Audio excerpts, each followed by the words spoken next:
ضلع عادل آباد میں کار پل سے گر پڑی 6 افراد شدید طور پر زخمی ہو گئے۔ ریاست تلنگانہ کے ضلع عادل آباد میں پیش آئے سڑک حادثے میں 6 افراد شدید طور پر زخمی ہو گئے۔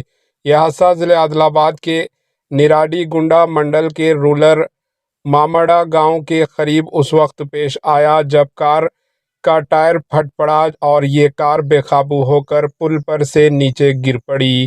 اس حادثے میں 6 افراد زخمی ہو گئے۔ اطلاع ملتے ہی پولیس وہاں پہنچی جس نے مقامی افراد کی مدد سے زخمیوں کو علاج کے لیے اسپتال منتقل کیا۔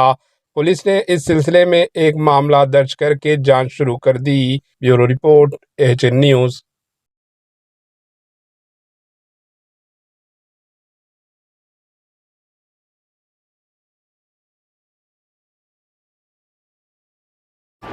AHN نیوز کو لائک کریں، شیئر کریں اور سبسکرائب کرنا نہ بھولیں۔